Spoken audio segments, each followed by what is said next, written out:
Come on, Snake.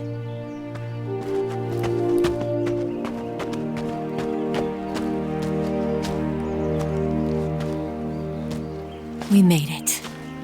We made it. Over there.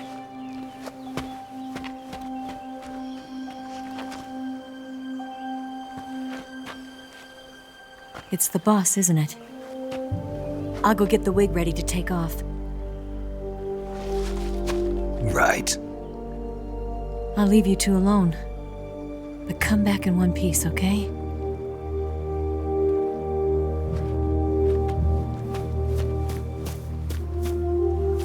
Promise me!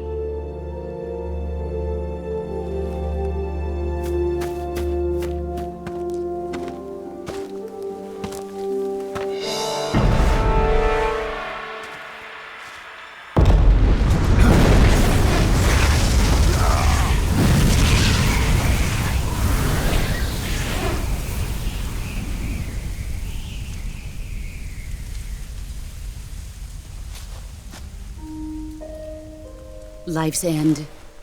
Isn't it beautiful? It's almost tragic. When life ends, it gives off a final lingering aroma. Light is but a farewell gift from the darkness to those on their way to die. I've been waiting, Snake, for a long time. Waiting for your birth, your growth, and the finality of today. Boss. Why are you doing this? Why? To make the world one again. The world used to be whole. But with the end of the Second World War, the philosophers began to fight amongst themselves, and the world was torn apart. The Cobras, my comrades who trained and fought alongside me, were torn apart as well. The foibles of politics and the march of time can turn friends into enemies just as easily as the wind changes. Ridiculous, isn't it? Yesterday's ally becomes today's opposition. And this Cold War? Think back. When I was leading the Cobras, America and Russia were fighting together. Now, consider whether America and Russia will still be enemies in the 21st century. Somehow I doubt it. Enemies change along with the times, the flow of the ages, and we soldiers are forced to play along. I didn't raise you and shape you into the man you are today just so we could face each other in battle. A soldier's skills aren't meant to be used to hurt friends. So then what is an enemy? Is there such a thing as an absolute timeless enemy? There is no such thing, and never has been. And the reason is that our enemies are human beings like us. They can only be our enemies in relative terms. The world must be made whole again. The philosophers must be reunited. I will devote my skills to that purpose. And with the Colonel's money, I will achieve that end. Just as I once created the Cobras. They are my family. I may no longer be able to bear children, but I still have a family. It was November 1st, 1951. I was in the Nevada desert participating in atomic testing.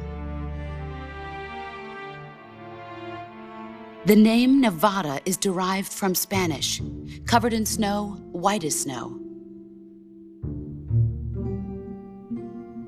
And snow is exactly what I saw in that Nevada desert. It froze my blood white. Snake, you were an atomic test subject, weren't you? On Bikini Atoll. That's part of the reason I was drawn to you. You and I are alike. We're both slowly being eaten away by the karma of others. we'll never have the chance to die peacefully of old age. We have no tomorrow. But we can still have hope for the future. In 1960, I saw a vision of the ideal future from space. 3 years earlier, the Soviet Union had succeeded in launching Sputnik, the first man-made satellite in history, into orbit. This came as a huge shock to the United States. In response, America threw everything it had into its own manned spaceflight project, the Mercury program. Even as the Soviets seemed poised to send their first man into space, America was still experimenting with chimpanzees and rockets. The government wanted human data. So they secretly decided to send a human being into space. I was the one they chose. At the time, they didn't have the technology to block out cosmic rays, and whoever they sent up would inevitably be exposed to heavy radiation. That's why they chose me. After all, I'd already been irradiated once. Of course, you won't find any of this in the history books. I could see the planet as it appeared from space. That's when it finally hit me. Space exploration is nothing but another game in the power struggle between the US and the USSR. Politics, economics, the arms race, they're all just arenas for meaningless competition. I'm sure you can see that, but the Earth itself has no boundaries. No East, no West, no Cold War. And the irony of it is, the United States and the Soviet Union are spending billions on their space programs and the missile race, only to arrive at the same conclusion. In the 21st century, everyone will be able to see that we are all just inhabitants of a little celestial body called Earth. A world without communism or capitalism, that is the world I wanted to see. But reality continued to betray me. In 1961, I was sent to Cuba, to Bahia de Cochinos. It was part of a CIA-sponsored invasion under the guise of taking Cuban exiles back to their country. But the US government betrayed them. Our weak-kneed president held back their air support. Defenseless, the exiles were annihilated by the Cuban army. All I could do was watch in silence. I was set up by the very country I'd sacrificed so much for, by the very government I dedicated my life to defending. I was driven from the surface world, and I went underground. Then, 2 years ago, I faced the sorrow, my old comrade in battle. He was my friend. But one of us had to die. I was left with no choice. The sorrow gave his life for me. There is no enmity between us. One must live, and one must die. That was the mission. The ones who gave me that mission were the philosophers.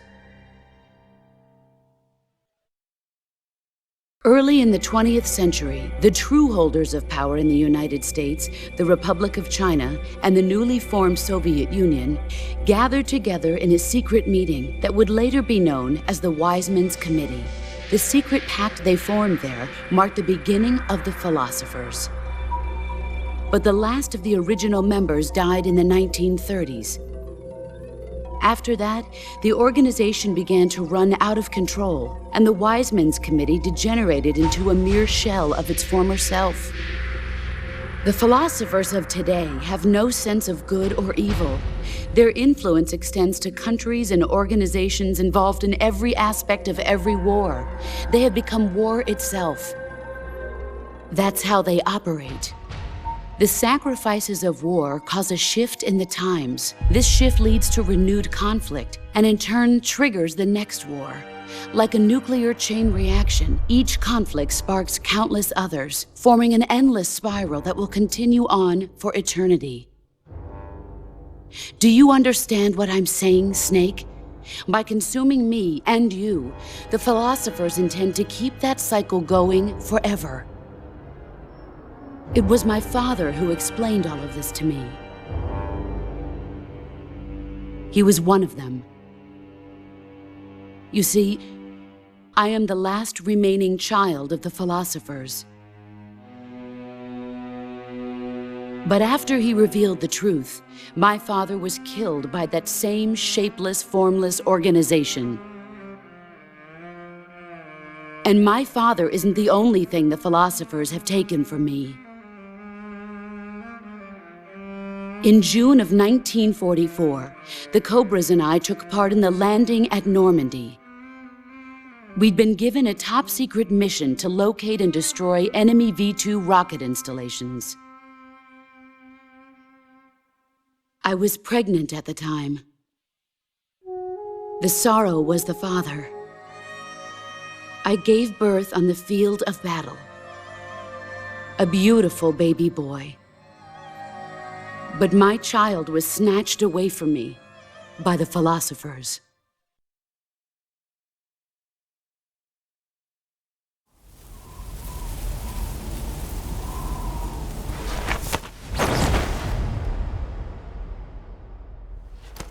Look at this scar.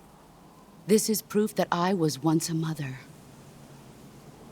I gave up my body and my child for my country. There is nothing left inside me now. Nothing at all. No hatred, not even regret. And yet sometimes at night, I can still feel the pain creeping up inside me, slithering through my body like a snake.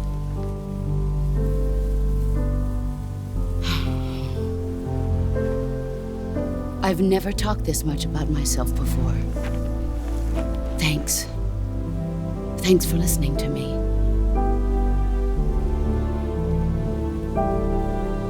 I feel content. Snake,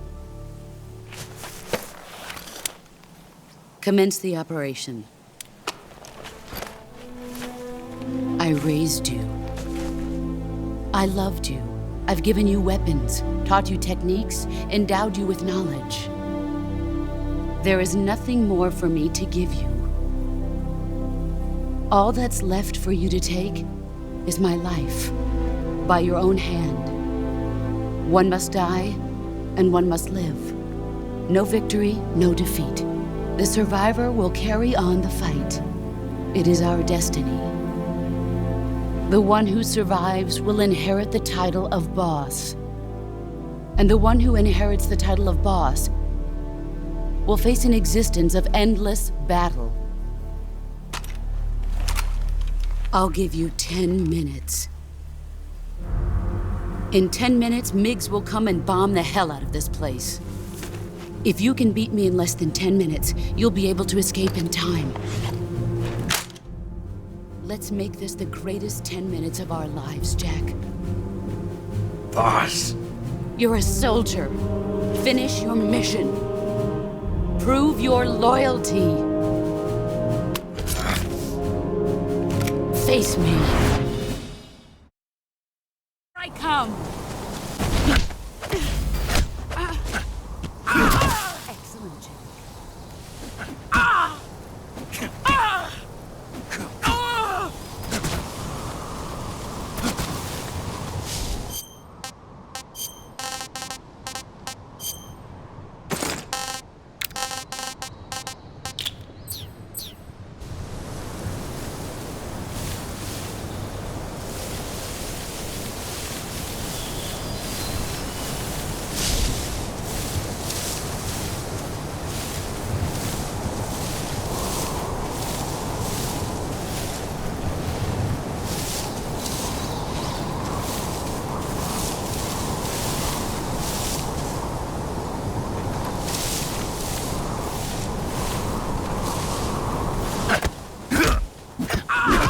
You're better than I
did you go?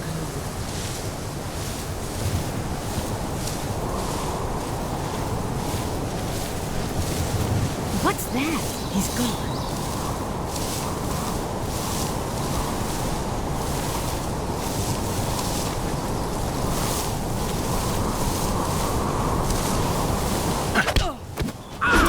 Your skills have improved.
Take this. Keep it safe.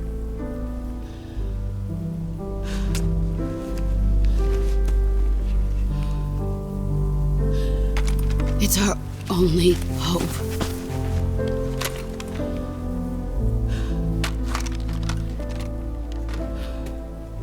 A patriot? Why are you giving me this? Jack. Or should I say, Snake.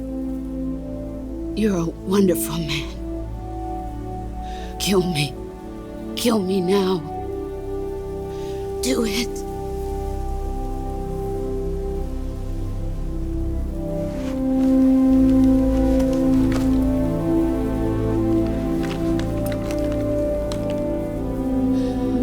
There's only room for one boss and one Snake.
Ready to go, Snake?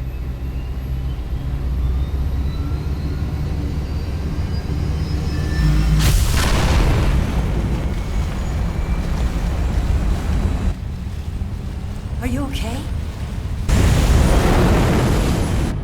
Snake? Yeah.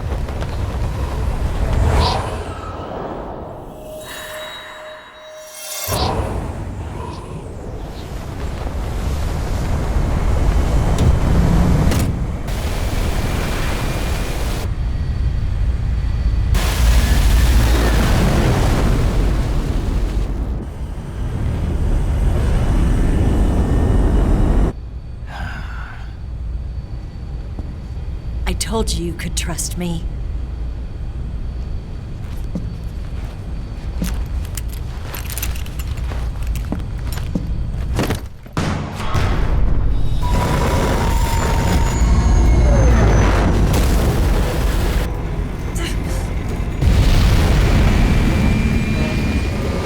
Snake! Ocelot! We're not done yet.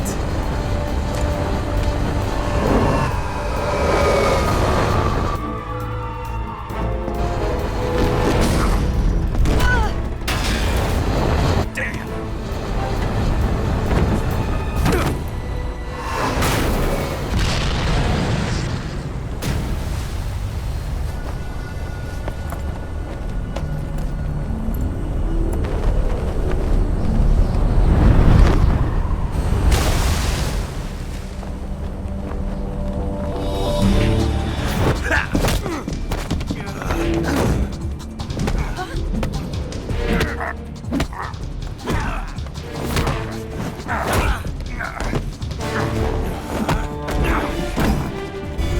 Too heavy!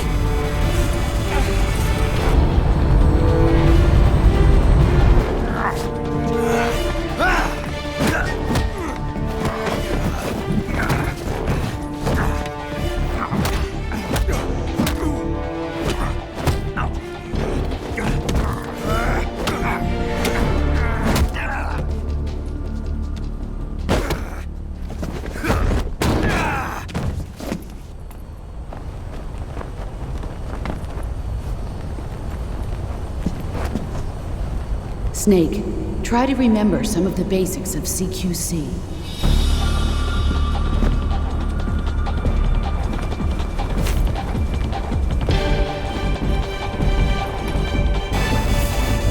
Not good!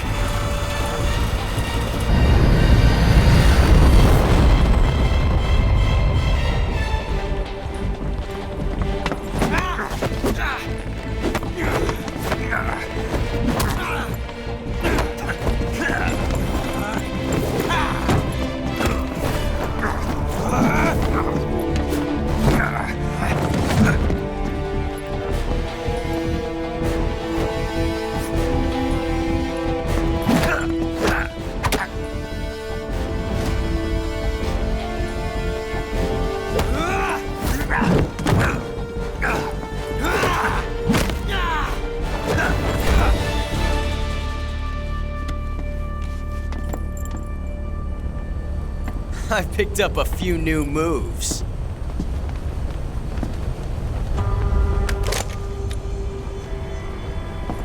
Huh. It doesn't feel right to shoot an unarmed man. But I'll get over it. Eva!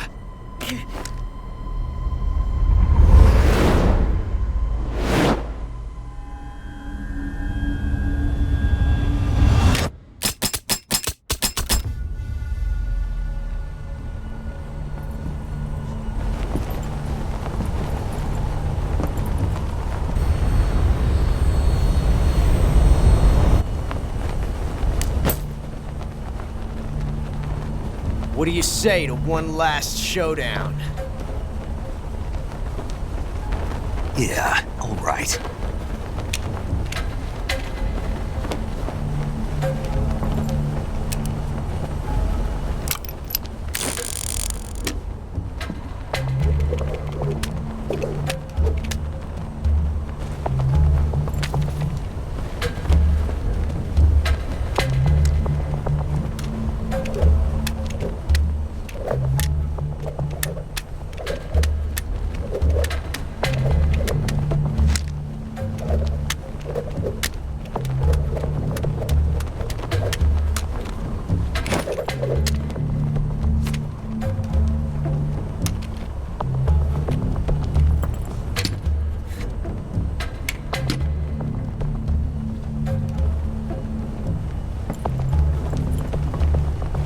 What's your name?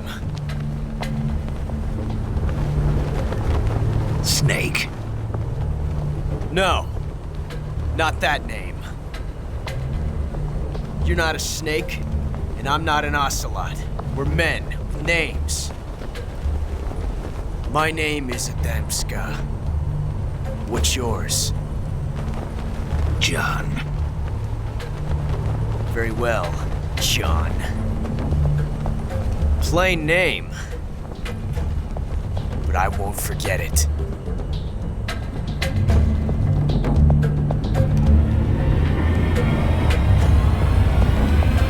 Come on!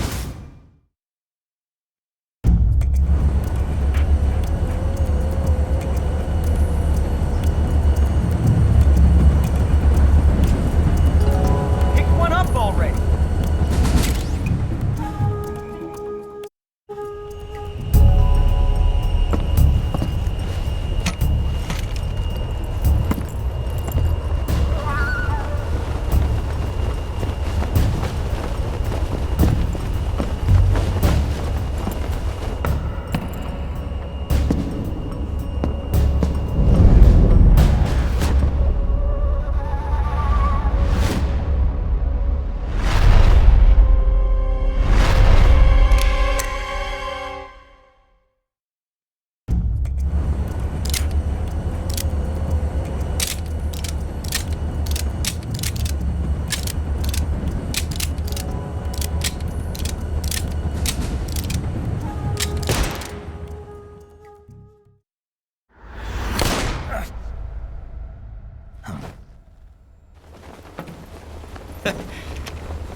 It's a blank. Oh, that was fun.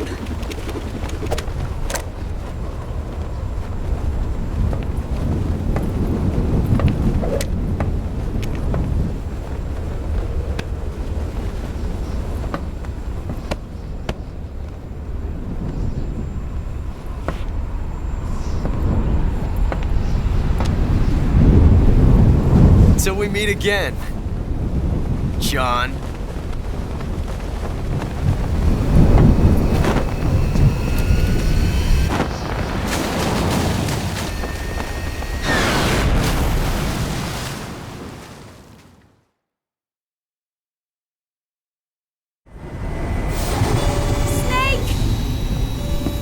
Give me a hand! Pull!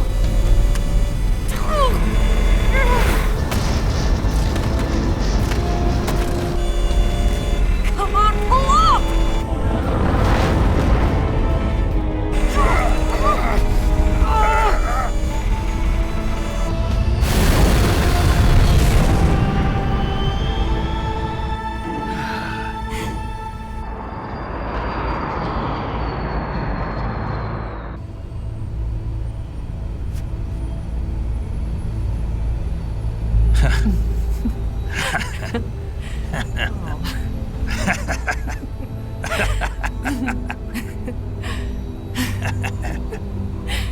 We made it. Yeah, we sure did.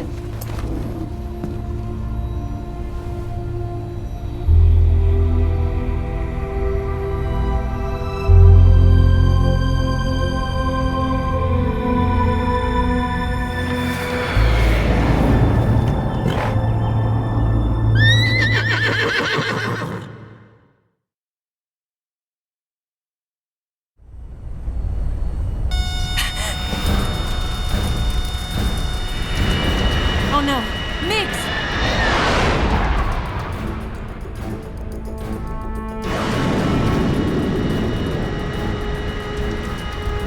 There's no way out!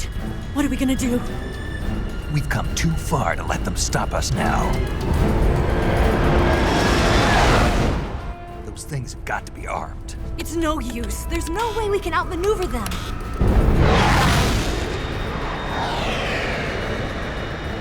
They're gonna shoot us down. We were so close. Weapon systems on. Locked on target.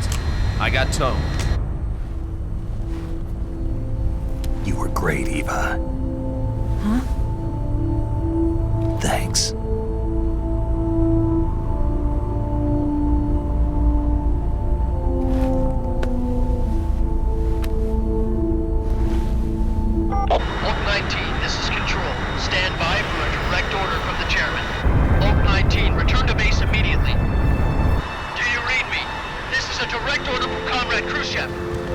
the base immediately! Vault 19, do you copy? Understood. Aborting mission. RTB. Look! The MiGs are turning back! Woo!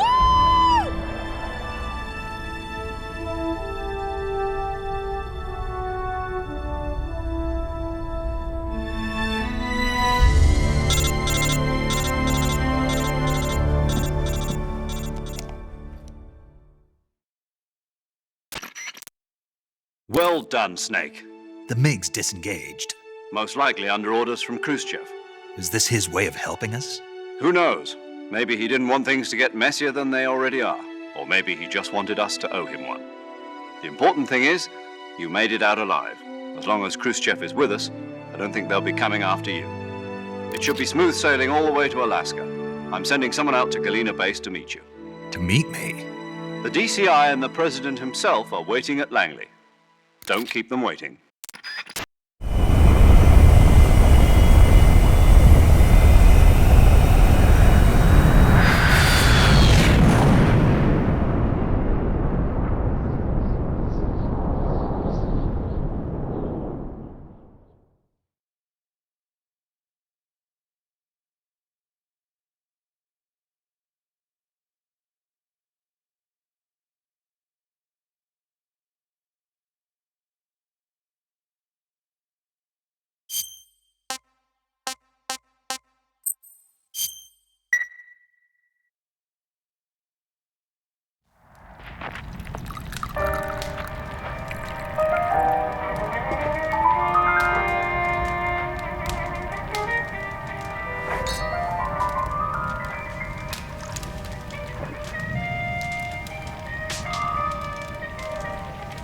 So what are you going to do now? Go back to the KGB?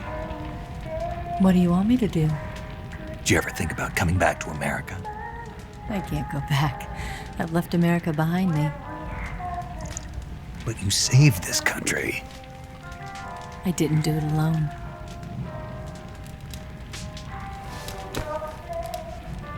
And I still owe you a dinner.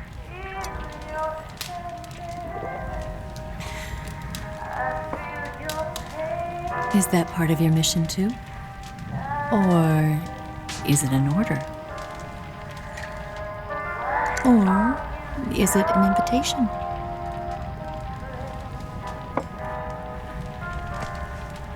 Or a proposal? I don't take orders from anyone now.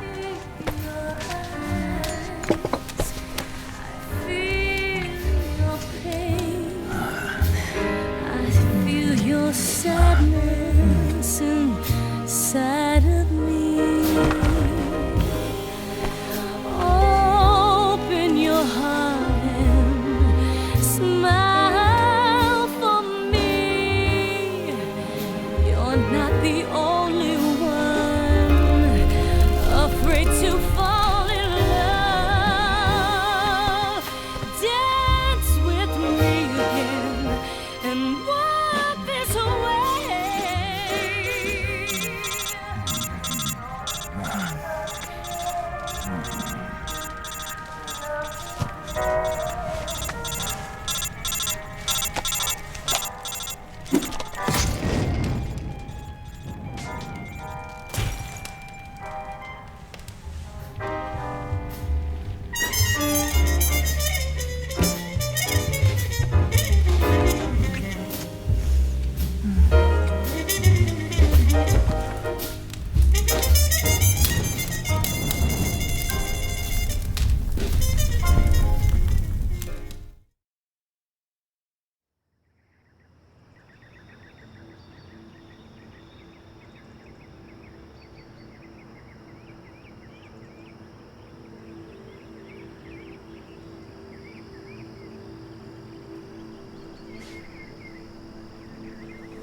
Scholars tell us that the first spy in history was the snake in the book of Genesis.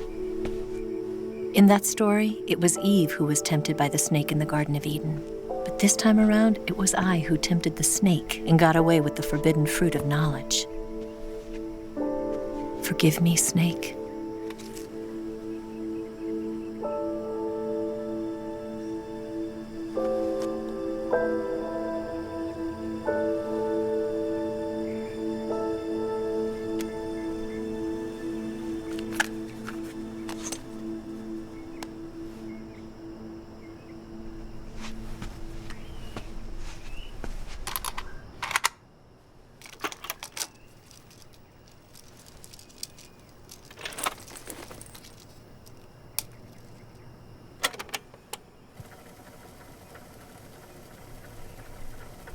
Good morning, Snake. I hope you slept well. First of all, I have to apologize. I wasn't sent by Khrushchev. I'm not a KGB spy, and I never worked for the NSA. I'm an agent of the People's Republic of China for the General HQ 2nd Department of the People's Liberation Army. It was all a lie. I tricked you. And I'm sorry.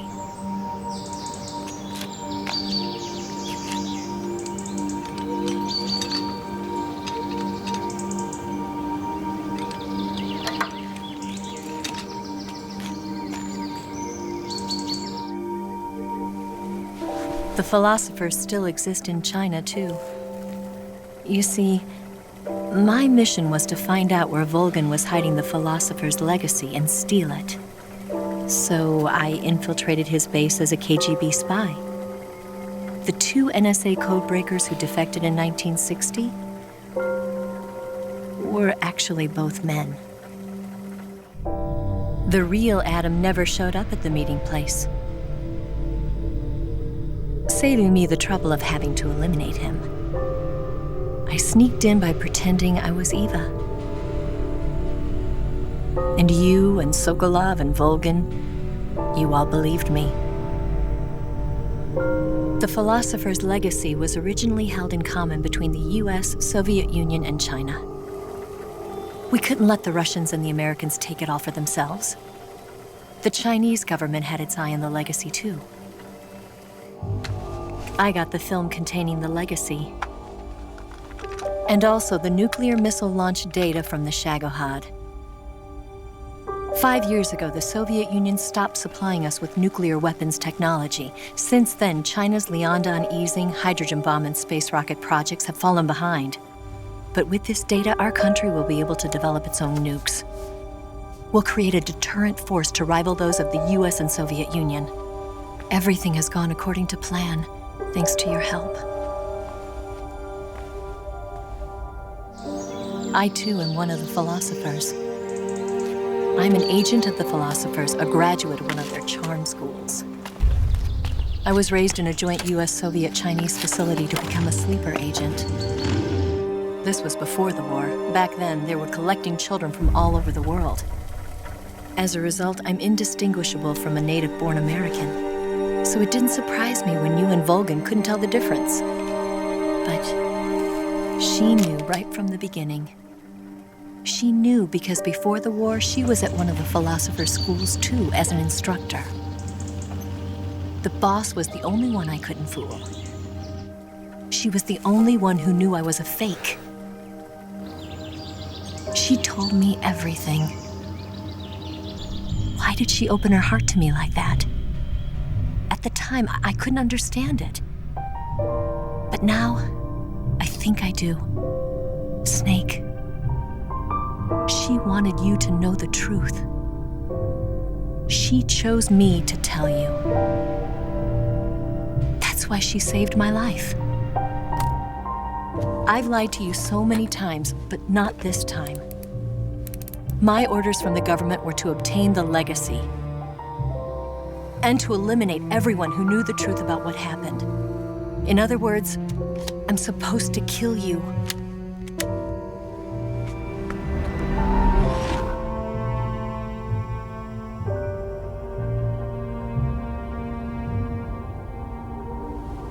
But I can't Not because we loved each other. And not because you saved my life. But because I made a promise to the boss. And I intend to keep it. I just wanted you to know. And you have to live.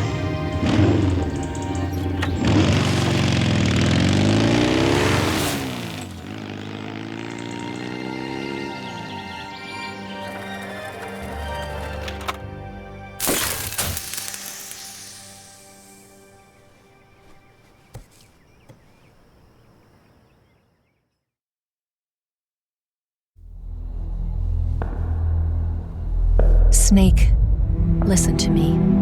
She didn't betray the United States. No, far from it. She was a hero who died for her country. She carried out her mission knowing full well what was going to happen. Self-sacrifice. Because that was her duty.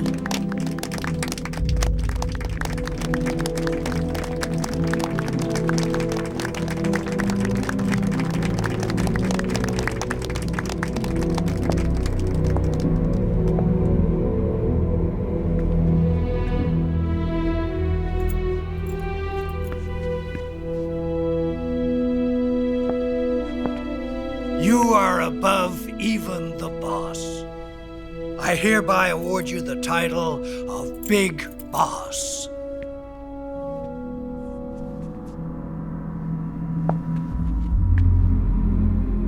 You are a true patriot.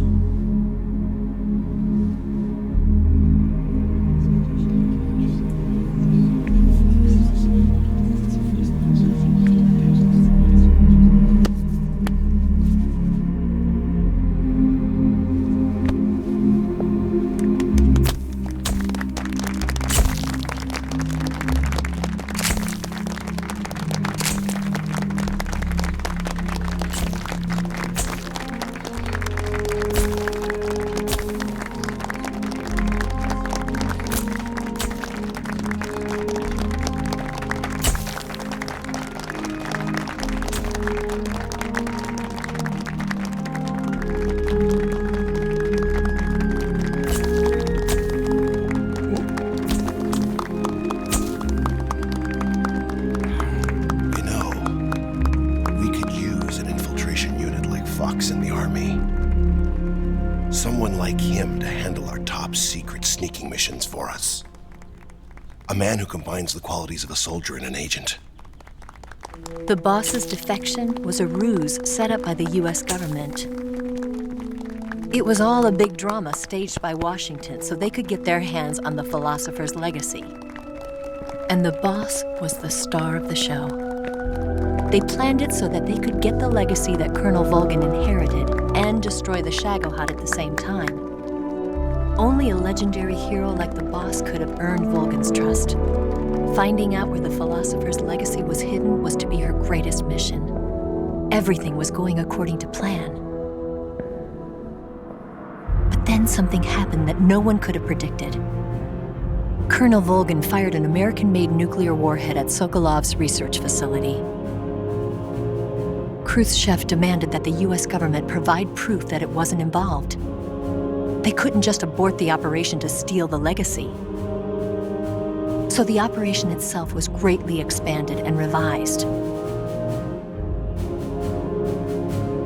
The authorities in Washington knew that in order to prove its innocence, they'd have to get rid of the boss, and that one of their own would have to do the job.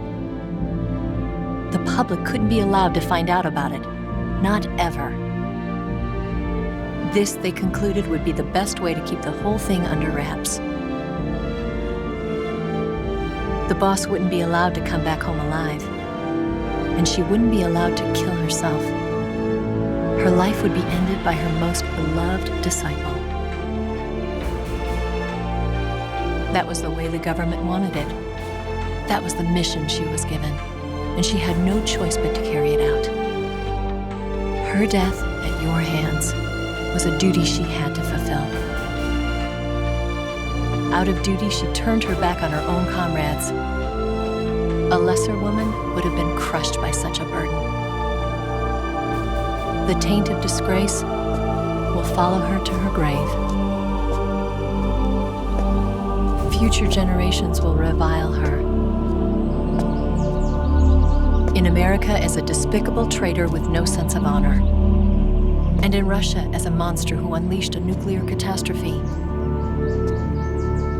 She will go down in official history as a war criminal. And no one will ever understand her. That was her final mission. And like a true soldier, she saw it through to the end. But I think she wanted you, of all people, to know the truth. She wanted to live on in your memory. Not as a soldier, but as a woman. But she was forbidden to tell you herself. And that's why she told me. Snake, history will never know what she did. No one will ever learn the truth. Her story, her debriefing, will endure only in your heart.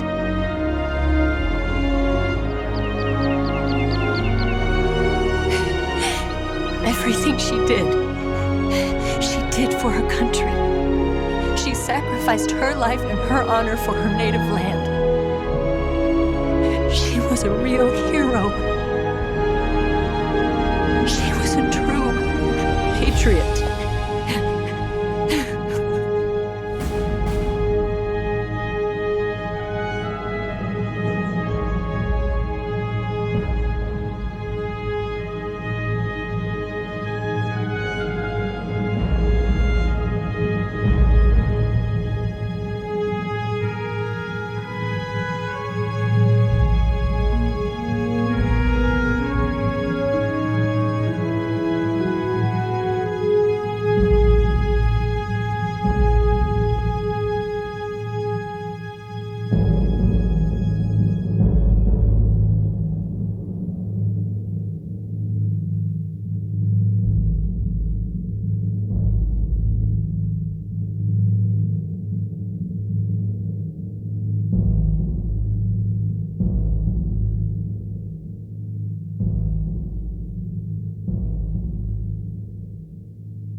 got a way to fall. They'll tell you where to go, but they won't know. Son, you'd better take it all. They'll tell you what they know.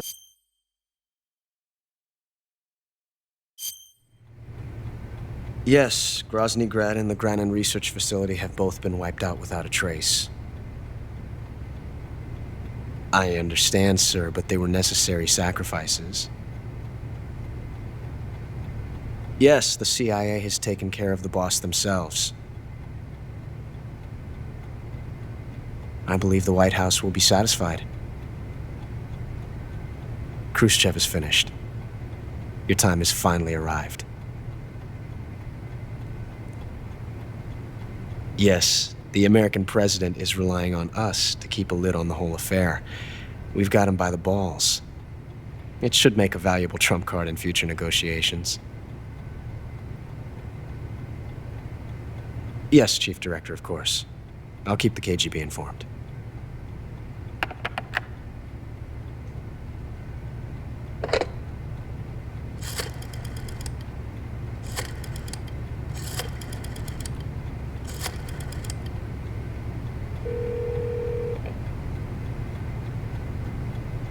Yes, it's me. The boss has accomplished her mission. The philosopher's legacy is now safely with us, in America's hands. With this money, yes, the philosophers can finally be revived. The film we handed the Chinese was a fake. Peking must be in an uproar right about now. I'm afraid so. Only half the money has made it back to the United States. The KGB must still have part of the legacy. Yes, the weapon has been reduced to ashes. That's right. Grozny Grad has been obliterated by the Davy Crockett we brought in as well. Yes, that was the boss's work too. Speaking of which, I've obtained something from Granin that you might find interesting. It's a revolutionary new nuclear attack system. Perhaps it might just come in handy someday. Yes, we have Snake to thank for that. Khrushchev believed it as well. Yes, they bought our story. I don't think they'll be making a fuss. The secondary alert has been lifted as well. And the Soviets still haven't discovered my true identity. They have no idea that I've been triple-crossing them. I will continue my activities as a contact for the new government. Yes, it appears that no one knew that I was Adam. Of course, I'm always at the CIA's disposal, Mr. Director.